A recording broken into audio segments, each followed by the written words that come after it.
Historical background: the Britishers came to India in 1608 as traders in the form of the East Indian Company,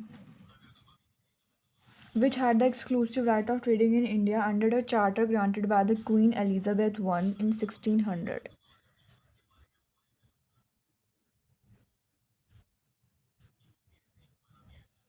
In 1765, the company, which till then had purely trading functions, obtained the Diwani, that is, rights over revenue and civil justice.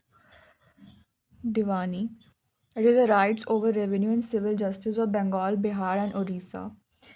The Mughal Emperor Shah Alam granted Diwani to the company after its victory in the Battle of Buxar. This started its career as a territorial power. In 1858, the wake of the Sepoy Mutiny,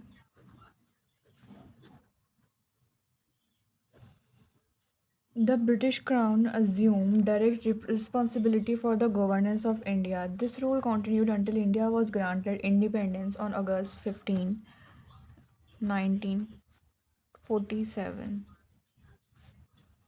With independence came the need for a constitution, hence, a constituent assembly was formed for this purpose in 1946. Constituted Assembly formed.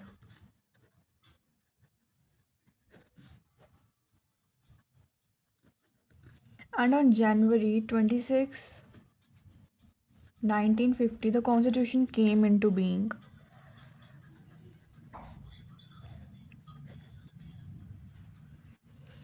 However, various features of the Indian constitution and polity have their roots in the British rule. These were certain events in the British rule that laid down the legal framework of the organization and functioning of the government and administration in British India. These events have greatly influenced our constitution and polity. They are explained here in a chronological order under two major headings, which is the company rule and the crown rule, which is from 1858 to 1947, and the company rule is the 73 to 1858. The company rule,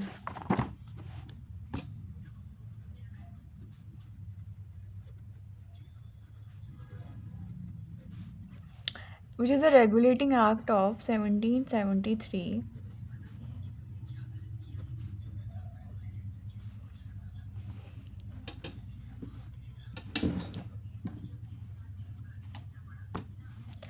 This act was of great constitutional importance as it was the first step taken by the British government of the East India Company in India.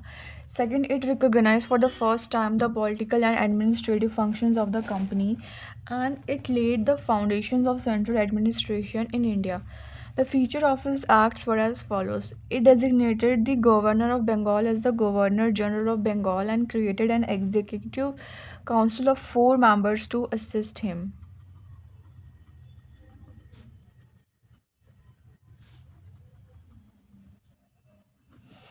The first such Governor General was Lord Warren Hastings. Next is that it made the governors of Bombay and Madras presidency subordinate to the Governor General of Bengal, functions of the unlike earlier when the three presidencies were independent of the one another. Third, it provided for the establishment of Supreme Court at Calcutta 1774, comprising one justice and three other judges. It prohibited the servants of the company from engaging in any private trade or accepting presents or bribes from the natives. It strengthened the control of the British government over the company by requiring the court of directors, that is the governing body of the company, to report on its revenue, civil and military affairs in India. Next, we have the Amending Act of 1781. In a bid of rectify the defects of Regulating Act of 1773, the British Parliament passed the Amending Act of 1781, also known as the Act of Settlement. The feature of this act were as follows. It exempted the Governor General and the Council from the jurisdiction of the Supreme Court for the acts carried out by them in their official capacity. Similarly, it has also exempted the servants of the company from the jurisdiction of the Supreme Court for their official actions. It excluded the revenue matters and the matters arising in the collection of revenue from the jurisdiction of the Supreme Court. It provided that the Supreme Court was to have jurisdiction over all the inhabitants of the Calcutta. It also required the court to administer the personal law of the defendant, that is, Hindus were to be tried according to the Hindu law and Muslims were to be tried according to the Mohammedan law. It laid down that the appeals from the provincial courts could be taken to the Governor General in Council and not to the Supreme Court. It empowered the Governor General in Council to frame regulations for the provincial courts and councils. British India Act of 1784.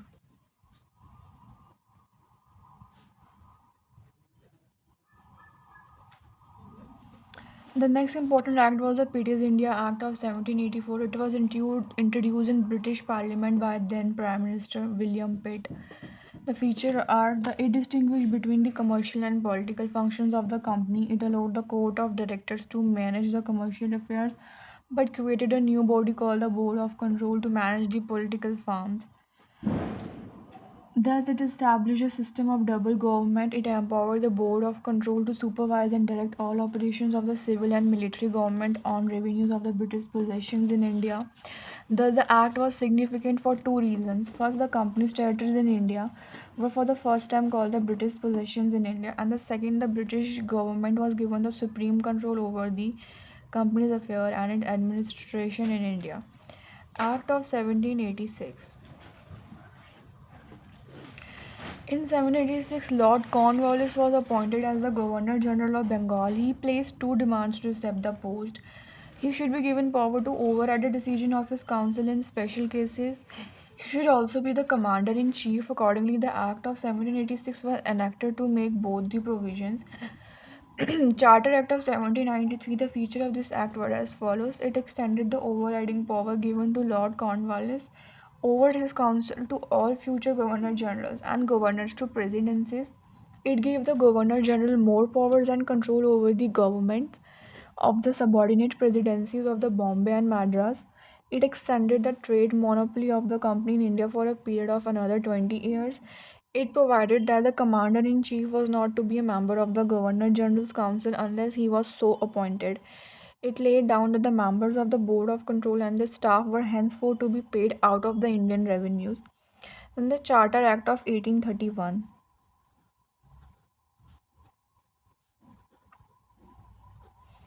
The feature of this act were it abolished the trade monopoly of the company in India, that is, the Indian trade was thrown open to all British merchants.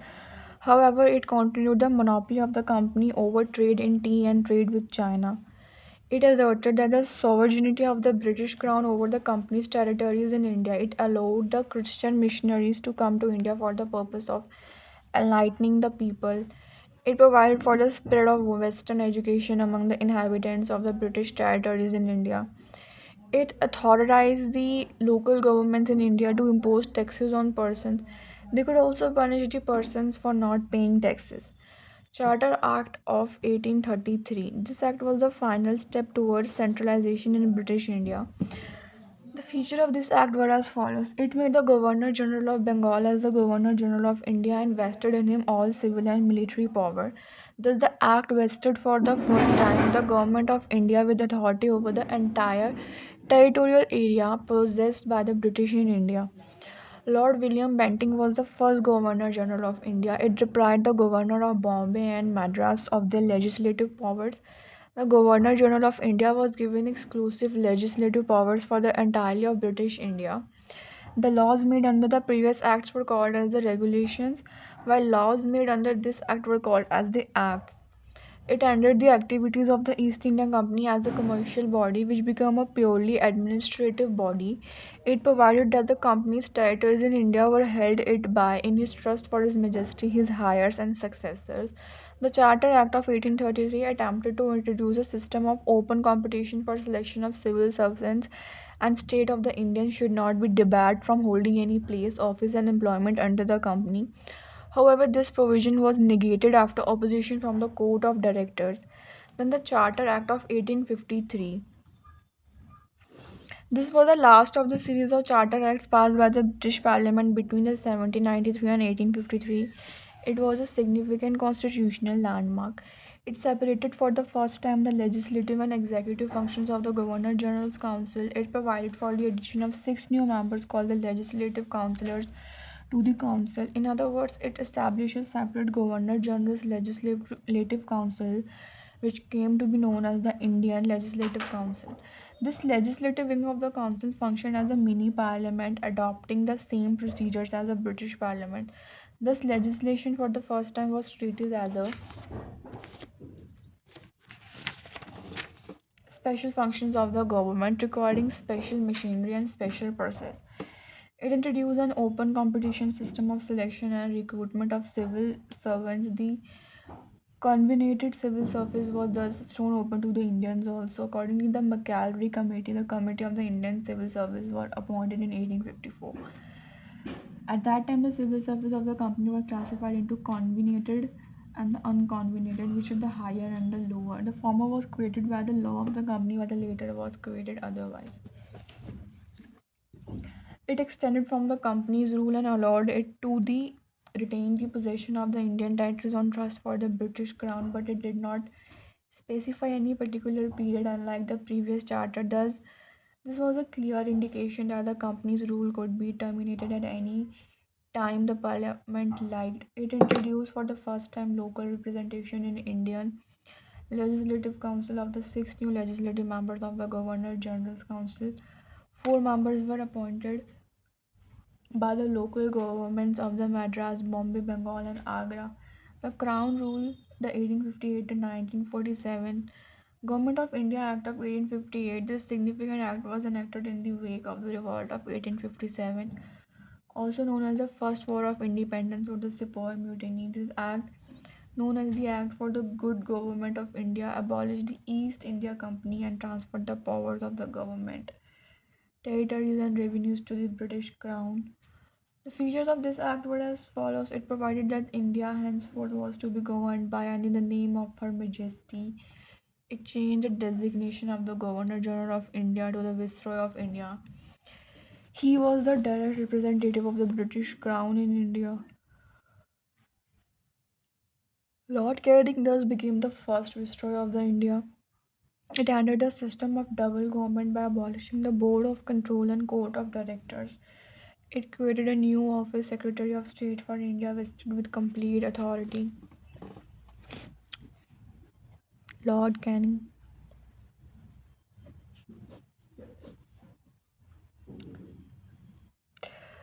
Vested with complete authority and control over Indian administration. The Secretary of State was a member of the British Cabinet and was responsible ultimately to the British Parliament. It established a 15-member Council of India to assist the Secretary of State for India. The council was an advisory body. The Secretary of State was made the chairman of the council.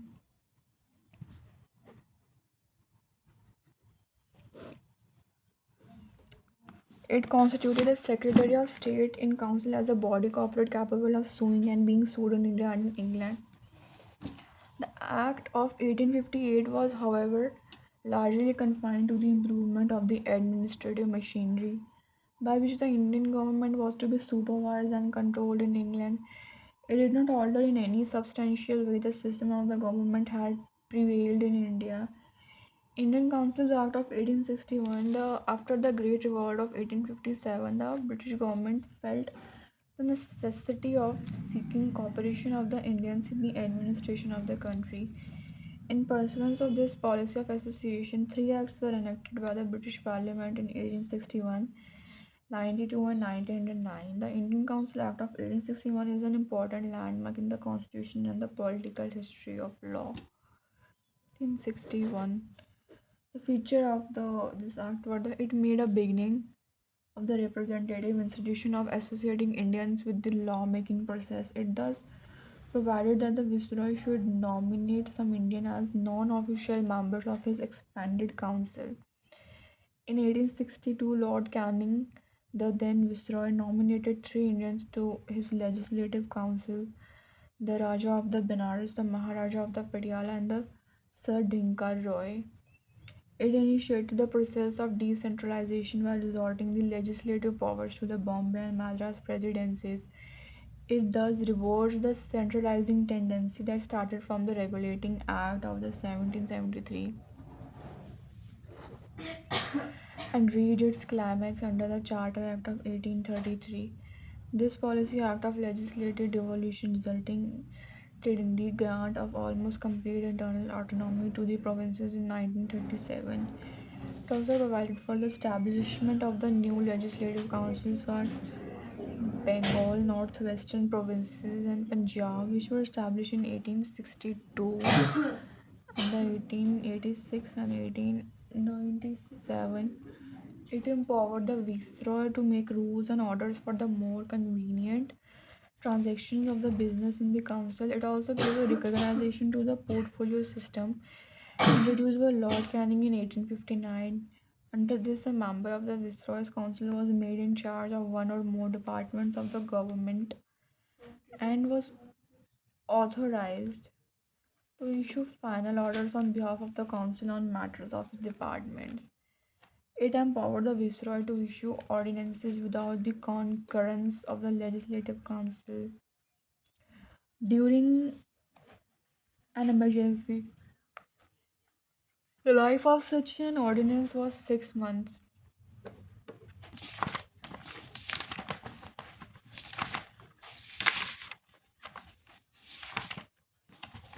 Then the Indian Council Act of 1892. It increased the number of additional non-official members in the central and provincial legislative councils, but maintained the official majority in them. It increased the functions of the legislative councils and gave them the power of the discussing the budget and addressing questions to the executive. It provided for the nomination of the some non-official members of the Central Legislative Council by the Viceroy on the recommendation of the provincial legislative councils and the Bengal Chamber of Commerce and that of the provincial legislative councils by the governors on the recommendation of the district boards, municipalities, universities, trade associations, zamindars, and chambers. The Act made a limited and indirect provision for the use of election in the filling up some of the non official seats both in the central and provincial legislative councils. The word election was, however, not used in the Act. The process was described as nomination made on the recommendation of certain bodies.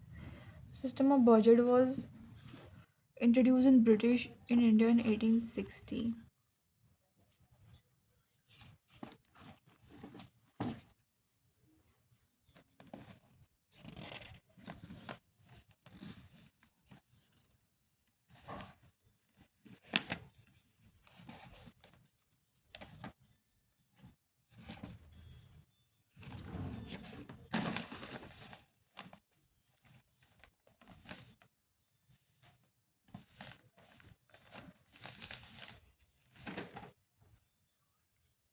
V.N. Shukla, the Constitution of India Eastern Book Company.